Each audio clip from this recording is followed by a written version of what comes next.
Providing support, unity, and even encouragement, flag bearers have long served a role on the battlefield. They often inspire the weary, or they instill fear to those who oppose. The HeroScape Flag Bearers were no different. They were originally released as Toys R Us exclusives, complete with fun dice bags, killer sculpts. They bore the sigil of their respective general, and they just were some of my favorite sculpts in the game.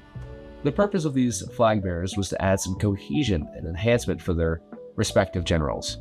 I had to unify some specific factions within the said army. For instance, Sir Gilbert gave some much needed utility to slow-moving Jandar squads. Ornak has some direct synergy with orcs, but he also allowed multiple Utgar heroes to take a turn, and Hatamoto was just doing the best he can. This leads me to my next point. While the original run of flag bearers excelled in the cool factor, many flag bearers were lacking in mechanical utility, struggling with order marker placement and limited area of effects, with some of these flag bearers having the highest disparity between their point costs and actual usability. With HeroScape officially coming back, I think it's high time to bring a new wave of flag bearers. Combining these amazing visual designs with a bit more consistent utility and different representation. I've prepared a list of designs I'd like to see happen. So without further ado, here's my concepts for the next round of HeroScape Flag Bearers. I have a pitch for each general's flag bearer and even commissioned artist, huge shout out to Dandelions, to help showcase the designs.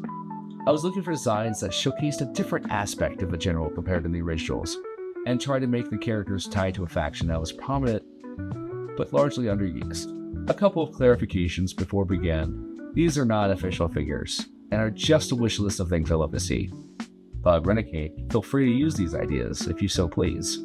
I'm going to be going through and giving more broad strokes in the concept, and I won't focus too much on specifics of powers and the stats and the like. I may occasionally touch on some powers I like to see, or I think that would be fun to include in more of a thematic sense, certainly not a balanced sense. Here are some universal changes I'd also like new flag bearers to have. I think we should drop the Valkyrie dice. Maybe controversial, I like the concept, but rolling 10 dice multiple times a turn, looking at you Aquilla, is a bit bulky and burdensome. I think the flag bearers don't need a gimmick. They should have a broad use of patching weaknesses and a specific general army. And they also should offer small benefits to their respective faction. Sir Gilbert is a great example of this done well. He can help the knights extremely well, but he isn't explicitly limited to using those units. Hatamoto is the opposite of this. His use is so limited and doesn't really fit into many Einar armies. He feels like more like a samurai flag bearer compared to a Einar flag bearer. And I would prefer all flag bearers to be balanced at the same point cost. I've only dipped my toe into game design. I know this is easier said than done, but this is a video with my wish list. I think it opens a lot of fun avenues for general war concepts where every army can have a flag bearer. Also, minor thing, I think flag auras should be a bit bigger. What's the point of having a flag if everyone needs to be around you adjacent? You know, even a couple of spaces away adds a bit more versatility to their usage. And further reminder, these are all just my thoughts. The units I personally would love to see made. Feel free to kindly disagree or offer your own pitches in the comments below. But with all that said, let's see what each flag bearer has to offer. There's honestly a lot of cool concepts to explore for Jandar. While drafting these concepts around, I considered a Miniman with a drum, or some more Viking representation, but honestly all felt too similar to Sir Gilbert. For a dramatic departure, I chose the Omicrons. They have a total of 3 units so far in the game, and their units are one of the first and last released. This faction, even with custom support, struggles a bit with cohesion. The Jandar flag bearer, who I'm calling Iocron, was originally just conceived as a modified sniper, but my artist came through with some fun additions I had to include. This design features the aforementioned sniper, but he's also perched on an Omicron-style mech. This unit visually would have a holographic flag display on the side, a large railgun for damage, and small engineering arms on the mech as a callback to Xenogron, and inexplicably having the ability to make gadgets. In terms of powers, here's some support abilities include giving the Iocron a reactive aura that could cause damage if a Jandar unit was attacked from range, A simple defensive buff for other Jandar Soulborgs would be an easy and nice fix, or just some healing capabilities, as Jandar has a lot of very high value units that you include in your army. Again, these are broad strokes. Don't have a clear vision for this guy entirely, but more of a comment on how a general would actually need assistance. Omnicrons need some support, and what better way than a sniper perched on this impressive hollow mech.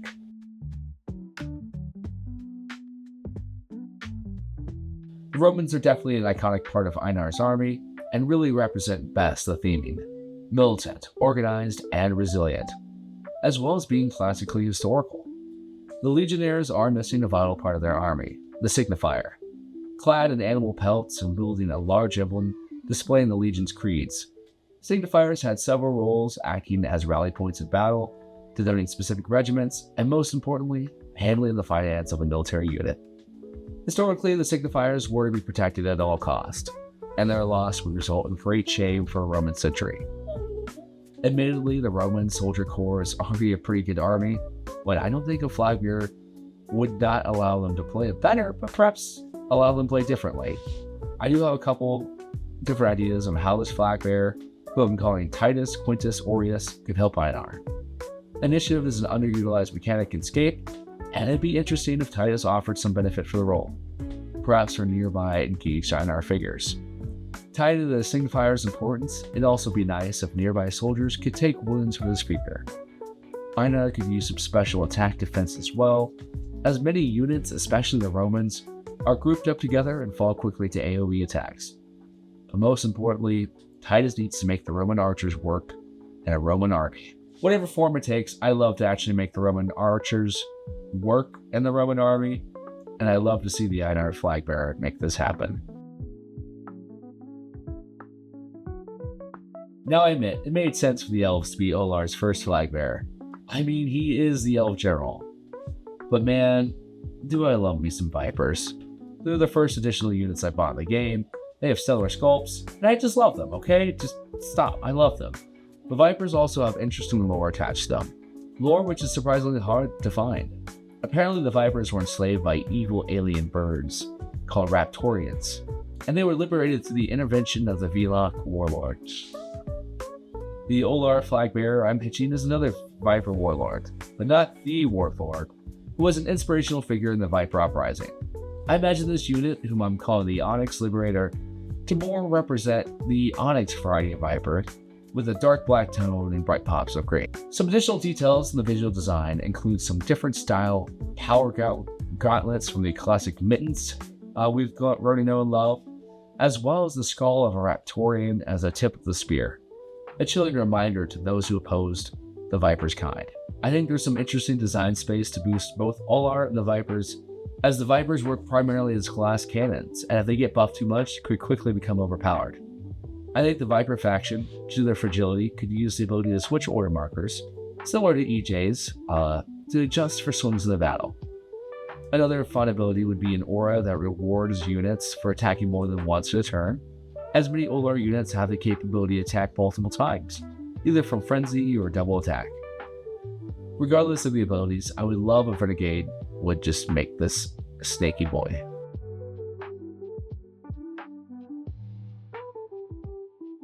Little is known about Earth 2210, HeroScape Cyberpunk Future, but I would love to revisit that set again with the Vidar flag bearer. I imagine this figure as an ex-member of the Twilight Clan, a secretive cabal of future ninjas, who acts as a rogue agent exacting his revenge on those assassins. I definitely think the agents are a faction that don't need a boost per se, I definitely think the agents are a faction that doesn't need a boost per se, but they are an iconic part of Vidar's army, probably even more so than the Guerrilladors. The agents could definitely use a sense of cohesion to tie their individual units into a fun and thematic armies. A unit I imagine as a Neo-Ronin, I'm calling him Agent Kinhin, is an agent complete with future katana, motorbike, and sashimono. This figure was definitely inspired by Samurai Jack's appearance in later seasons, but I mean, you gotta take from the best. Some interesting abilities Agent Kinhin can have include an aura that helps disengagement of nearby Vidar figures, some kind of hit and run type of attack, perhaps one that is boosted by adjacent units, so that pretty much turns them into a mobile and deadly force on the battlefield. I just love the idea of the cyberpunk flag bearer, zooming around, delivering swift and brutal assaults. Now, while Fighter has very few options to choose from, the sheer glut of Utkar-aligned forces made choosing his flag bearer a bit more difficult. I workshopped various faction leaders, and you may think the next flag bearer should be something like a Morrow unit, right? Easy choice. While the concept sounds nice on paper, we already have so many Morrow units. In a way, they already represent a major sub-army of Utkar, with lots of thematic and mechanical interconnectivity. And perhaps it's because of my latent hipsterdom, but I've always wanted something that's a bit overlooked. The Wolves of Phaeland have this awesome Egyptian theming, as well as some of the most fleshed out lore, but they've been largely ignored. But here's Wapa Way, named after the Egyptian wolf god of war, who looks and acts true to his namesake. I love the grizzled and menacing look of this figure.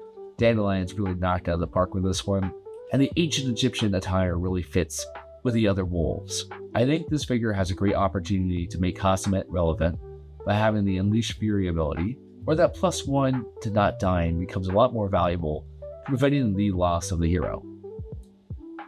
Other abilities I think would be fun for Utkar is having squad figures gain some kind of frenzy, perhaps at the loss of a figure after it takes a turn, which would really highlight the more ferocious aspect of Utkar's army. The wolves need more love, and I certainly think having a flag bearer in their midst could bolster them.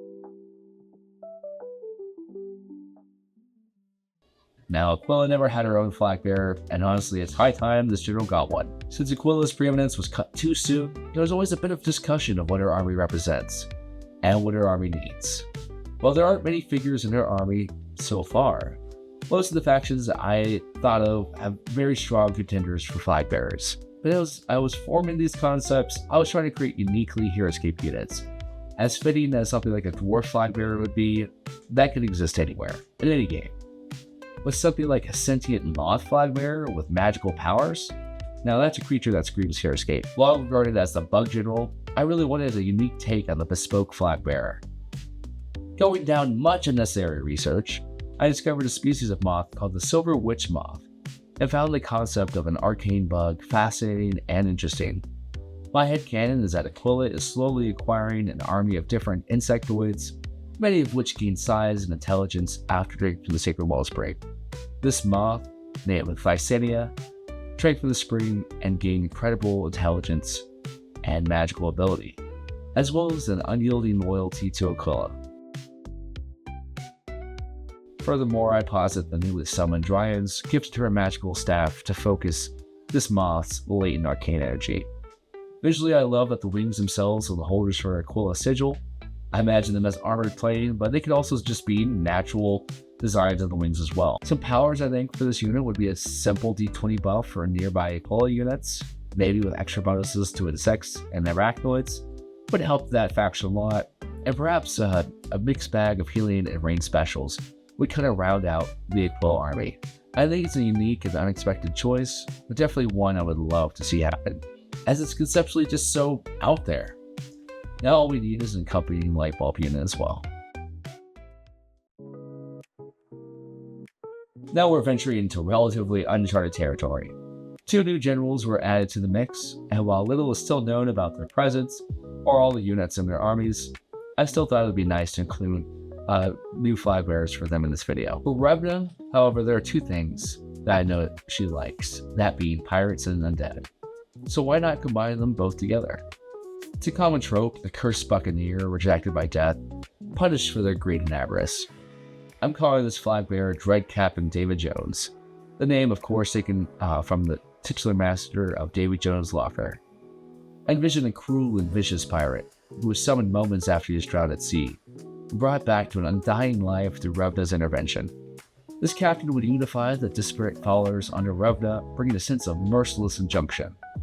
Currently, Reva is the only general with no common squads, so having some kind of benefits offered to unique figures that follow the said general would greatly help. Another fun ability would just perhaps be the ability to make any unique squad follow Reva at the start of the game, kind of adding to her rabble horde. Or there's a bunch of other stuff you do, giving pirates a chance to reroll against commons, as that's something they currently struggle with? Or can it tie into Davy Jones' kind of undead theming and have them potentially respawn after they're killed adjacent to them?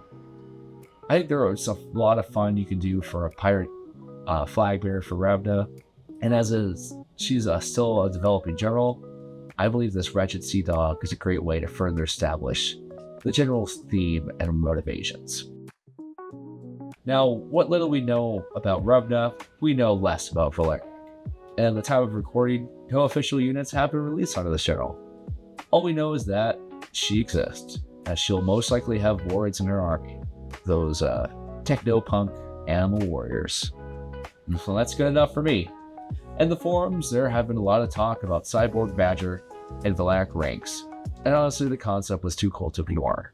I present Lord Braxton Sturgis, a noble leader from Noxtorma.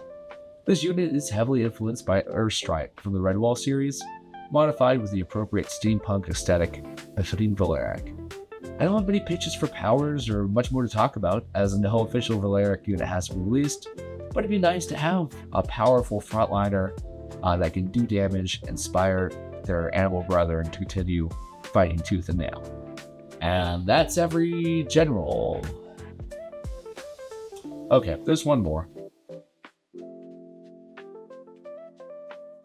With Valk almost being considered canonically dead, I didn't bother to commission art for him.